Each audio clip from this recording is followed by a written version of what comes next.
James, the Knights have Alonzo Barnett, but can they have a top 3 passing game in the Big 12? The answer is yes, they can, Mike. Come on, baby. Let's go.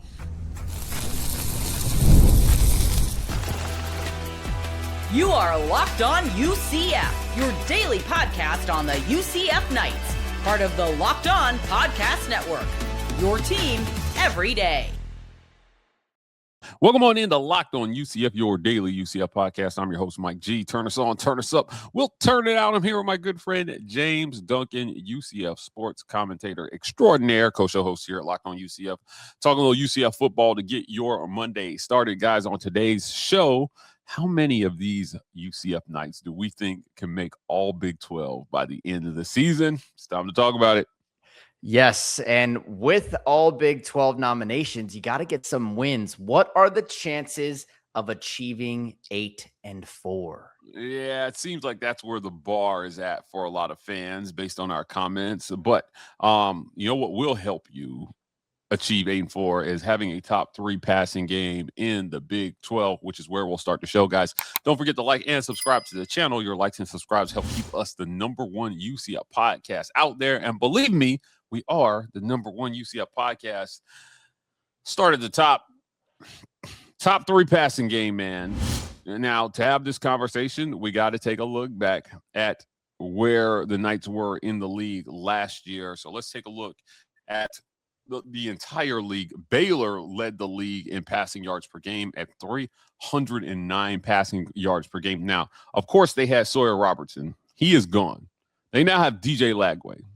I'm gonna make a call sheet bet that says the Baylor Bears are not going to be the #1 passing team in the Big 12 in 2026. I'll make that same bet for TCU as well, too, because Josh Hoover is gone, baby. He's with the defending national champs, the Indiana Hoosiers, so he is no more. Texas Tech, no Brendan Sorsby. Sorry, you guys probably will not be top 3 in the league. Arizona still has Noah Fafita. Cincinnati had Brendan Sorsby. Kansas had Jalen Daniels. He's gone. I'm telling you, there is a massive opportunity for Alonzo Barnett and his group of wide receivers to really kind of take their place at the top of the Big 12. You know, Bear Bachmeier is a dual threat quarterback. BYU's passing game kind of middling down there at 213 yards per game through the air. Talk to me about passing game in the Big 12, man. Like, I think they can remember what I just said. Hold on, let me go back. Of the top 3, they don't return their quarterbacks. Of the top 7, only 1 returns their quarterback. Arizona. That's it. Yeah. It's the only one to return their quarterback. It's there for Alonza to take, man. Yeah. It's there for the taking. James, it is there for the taking. It is there for the taking. I think the UCF is going to take it. Yeah, you know, with how many quarterback issues there were last year, I'm surprised UCF was in the top 8. It actually, looking at the stats, actually is a little bit of a shocker to me. But yeah, you know, we've talked a lot about how our Knights have improved this offseason. I think the other thing you have to think about, and we get this comment a lot, is like, yeah, well, every other team is trying to improve too. Well, go back to that list real quick, Mike, just so I can point this out. And for our people only listening on audio, the teams in order on the top 8 are Baylor, TCU, Texas Tech, Arizona, Cincinnati, Kansas, Iowa State, then the UCF Knights.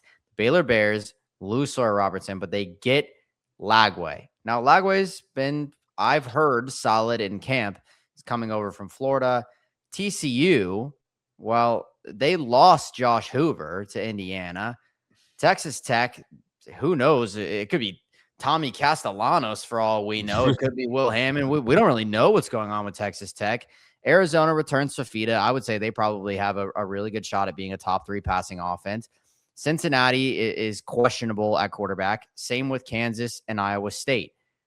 Every team has tried to get better, but the UCF Knights have for sure gotten better at quarterback. Right. I think they're the only team in the top 8 that I can say has confidently gotten better at quarterback besides the returning QB Fafita at Arizona. With I Oklahoma think State, though, could they be the biggest mover on this list, picking up Drew Mestamaker? 100%. I mean, they could go from 16-1. I believe that, like, with Mestamaker, they could do that. I think the thing that we've talked about a lot, we talk about, like, Oklahoma State's offense could be legit. The problem is probably their defense. Defense, yeah. This is going to be such an interesting year. I think we're in for a ton of parity in the Big 12.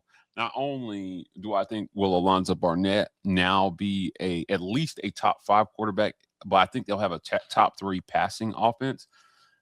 I think there are 2 top 10 receivers in the Big 12 in that UCF Knights wide receiver room right now. I do not think you're incorrect at all. Yeah, I think we're going to have 2 guys finish in the top 10 in the conference in yards, receptions, and touchdowns. And it's going to be a lot of fun. I mean, what a marked improvement for UCF. They could be another one of the biggest movers, I think, in the conference, going from the 8th best passing game to a top 3. That's a massive move. So, yes, Mike, I have a question for you because we're talking about passing game. I know on a previous episode, we've talked about, would you rather have, 2 1,000-yard guys, or I don't remember what the metric was that we used, 4 500-yard guys or 4 600-yard guys. Yeah, or something like that.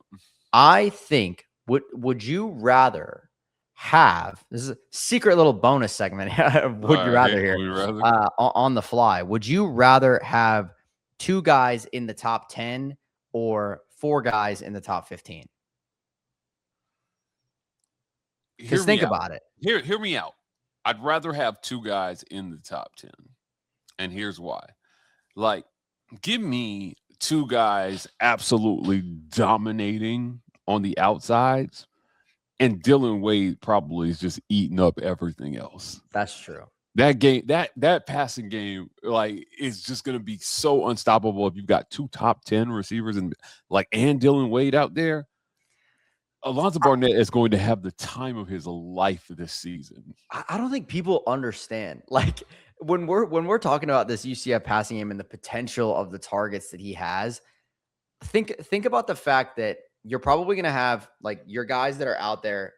If you have a 3 wide receiver, 1 tight end set, you're most likely having, depending on what they're doing, Derry, Dwayne Thomas, Wade and Charles, Dylan Wade.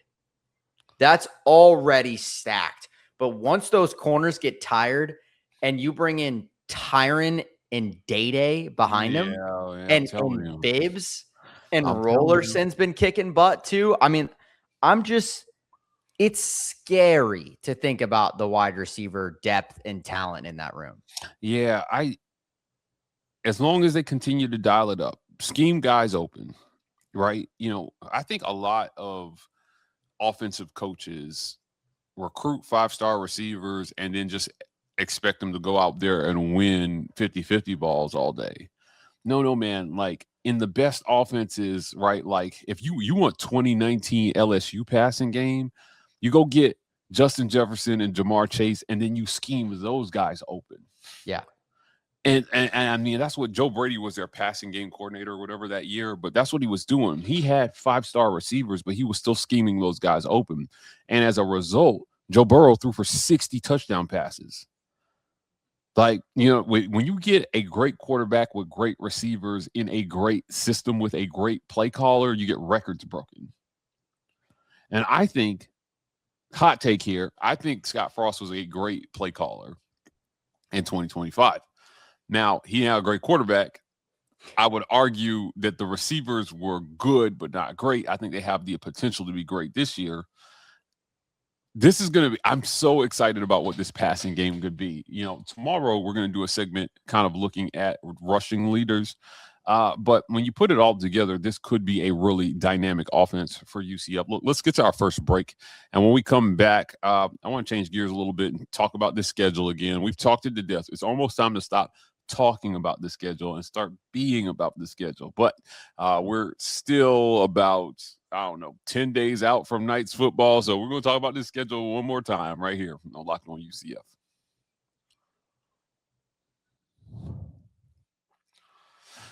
Support for today's episode is brought to you by our friends at Odoo. That's right, Odoo, guys. Running a business shouldn't feel like you're trying to connect a bunch of systems that were never designed to work together. I mean, one app for accounting, another for inventory, maybe another for sales, and somehow none of them talk to each other. That's where Odoo comes in. Odoo is an all-in-one business management software that brings every part of your business together in one powerful platform.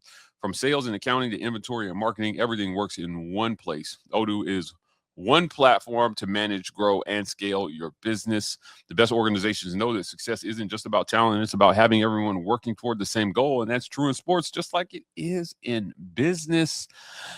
Great organizations win because operations matter, and that's why you should get Odoo. Try for free today at odoo.com/locked on. That's odoo.com/locked on. Bring your business together today with Odoo.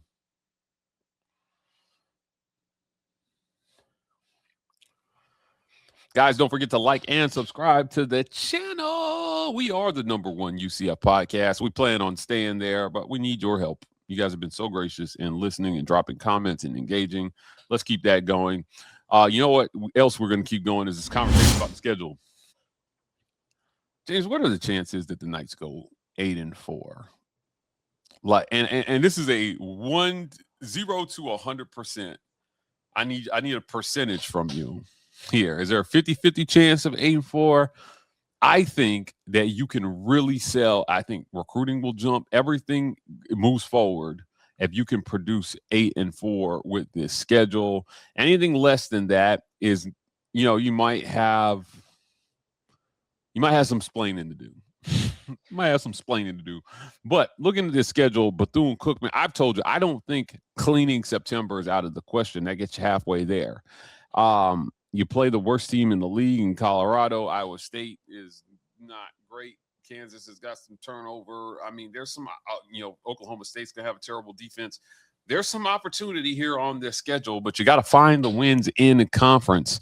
How do the Knights get to 8-4? What are their chances? Can I put any stipulations on my answer, or do I have to give you one? I'll let you put some stipulations on it. If this offensive line is what I expect it to be, I'm going to give a 50% chance of 8-4. Ooh, okay. If this offensive line is what I hope it will be, 75% chance of 8-4. I think, and this is just like we hear whatever we hear, and you see whatever you see. And like I said, there's only so much that you can get from practice and scrimmage and those kinds of things. You have to see your offensive line compete against a team that's not wearing the same color jersey to really to be that test. The offensive line situation scares me right now, from what I'm hearing and what I'm seeing. Really, if I'm honest. And I think if you see like major development over the next couple weeks, yeah, man, this team's got a good shot at going 8-4. Okay. I think you could even shoot me like 9-3 if this offensive line is good. I'm telling you, Mike, every piece of the puzzle is there except O-line. Like that is the stipulation for me. That is my one thing that is holding me back. Perfect O-line play has never been my barometer for how high a team can go. I've explained to you why you don't need perfect O-line play, but you do need a quick trigger quarterback, and you need some great play calling. And I've asked this question before. I think the commenters have generally agreed with me. Like, if pass pro is going to be less than stellar, because I believe they'll be able. I'm not worried about run blocking by you. I'm a little worried about pass protection. If pass pro is less than stellar, do you have a version of this offense that gets the ball out of the quarterback's hands, moves the change, and neutralizes the rush? I think we saw versions of that last year with Scotty. Like we saw him draw up stuff to like shoot out really quick, like RPO and quick screens, and like Taven kind of like dinked and dunked his way down the field. But every major play that I can remember, like that first drive against BYU, like that is what I imagine the perfect Scott Frost offense looking like if your pass pro is bad, like kind of just dinking and dunking it, having little wheel routes and screens and slants and curls and, you know, just easy running plays, like simplistic football. But I don't want that. Like, I want the guys, like, think about the fact, like, you have so much wide receiver talent. This was my problem with Gus. Some of the Gus years was like Javon Baker and Kobe Hudson realistically were like probably day 2 draft picks in terms of talent. Like they were. Kobe went undrafted, UNDFA, and then went to Carolina, and I don't know what happened with him. You know, a lot of these guys have talent, but stuff changes in their life, or there's work ethic issues or whatever. Javon's been bouncing from team to team. He got drafted in the 4th round,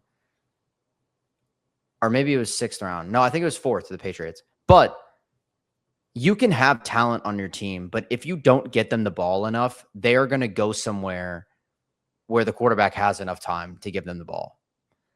I don't want that to happen, especially with how young this wide receiver room is behind, you know, Derry and Dwayne Thomas. There's Waden still has 4 more years left, including this year. So Tyron still has all those years left. Slim Jim Bibbs has all those years left. You need to show that you can go out and get offensive linemen that will give your quarterback time. That is, there are so many domino ripple effects from what could happen if this offensive line can't hold up this year in pass pro. Yeah, look, man, Scott Frost is going to have to flex. He's going to have to flex his muscle a little bit here if they can't pull it together. You guys have heard me talk about offensive line being the most physically developmental position on the field. Not a whole lot of guys come in ready to play from high school, which means you got to go to the portal. And good offensive linemen aren't really hitting the portal like that, man. It's just not like you can block the guy in front of you no matter where you're at. So they don't really have to change squads to get noticed. And I don't know, man. I'm not saying that they don't want to win, but I think it's slim pickings in the portal when it comes to finding offensive linemen. So you need to recruit them, develop them, and hold on to them.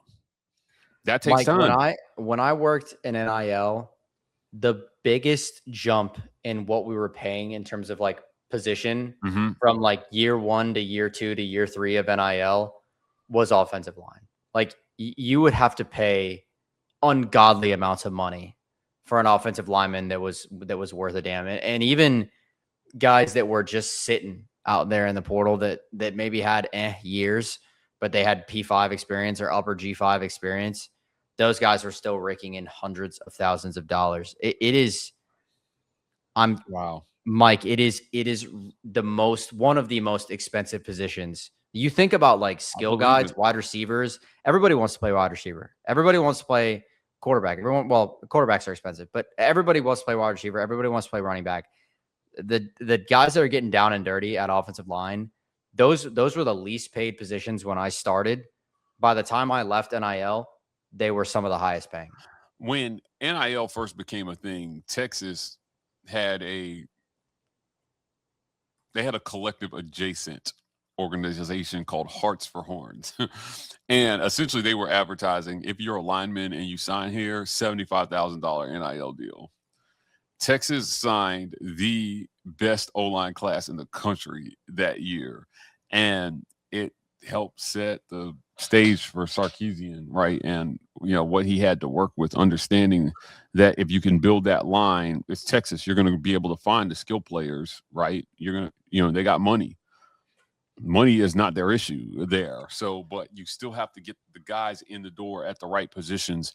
You know, we've known for a long time championships are won in the trenches along those offensive and defensive lines. So, you know, if 8-4 is possible, it's going to be a combination of a good O-line play and good play calling and good scheme. You need it all this year if you're UCF. Let's get to our last break. And when we come back, I want to talk about the Knights on this team that we feel like have the potential to be all Big 12 by the end of the season. We'll talk about that next right here on Locked On UCF.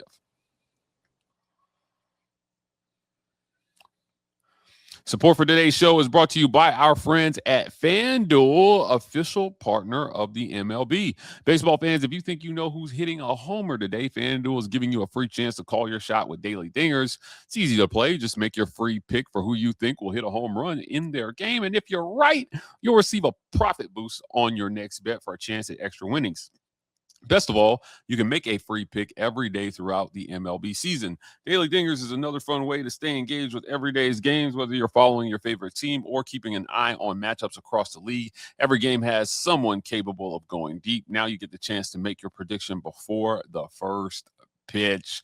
If you're ready to play your game today, join all the action at FanDuel.com. That's FanDuel.com to play Daily Dingers and make your free pick on who's hitting a homer. Play ball and swing for the fences on FanDuel, an official partner of the MLB.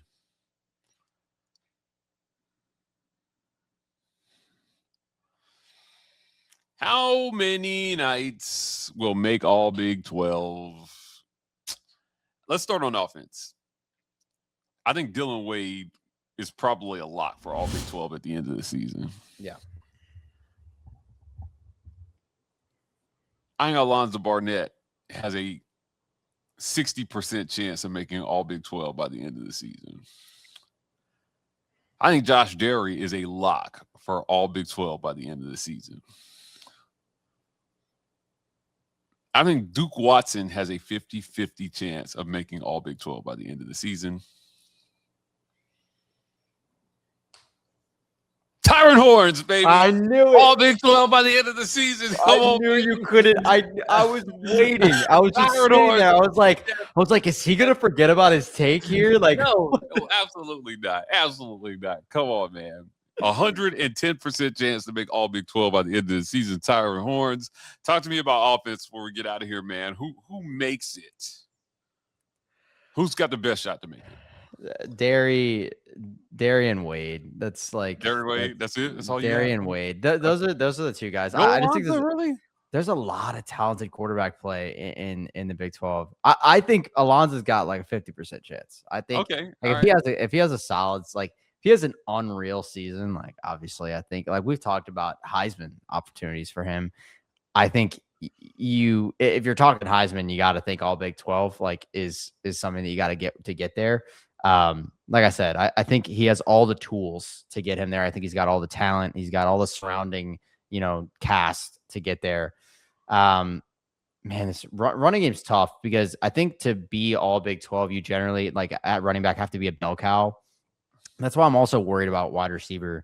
So I think there's so much talent in the room. I think the spread out is inevitable. Like you're gonna be targeting so many different guys. Yeah. And so statistically, all Big 12 is a statistical like award. It's all about stats. Fair. And if I think Dylan Wade probably has the highest capability because he's tight end one, and there's no question about it. And he's one of the best receivers on the team. Can I take a shot at defense here? Yeah. I was going to say defensively, Braden, Jayden, Isaiah, Lewis Carter. Who do you feel like making it? I think there are 5 guys on the defense that have a chance. Oh, okay. All right. Let's talk about him. Jayden Bellamy, I think, is a lock. Okay. Like, I think he's a lock. All that right. dude is insane. I think he's probably one of the least, like, he's the guy that I would want to throw the ball at the least because he's all over it every time. His pass breakups last year were just amazing. His interception last year was amazing. I think Jayden Bellamy's a lock. I think Lewis Carter, 80% chance. Okay. Horace Lockett, all right, 60% chance. Okay. I think he's going to have a good year. God, I just hope he can stay healthy. Isaiah Nixon, 70% chance. I think he's going to have a good year. Braden Marshall, I think is going to have his best season of college football yet. I think he's got a 70% chance. Oh man. And I genuinely like believe this from the bottom of my heart. He is like probably like him and Damari, those guys on the defense, and Isaiah too. Those guys are locked.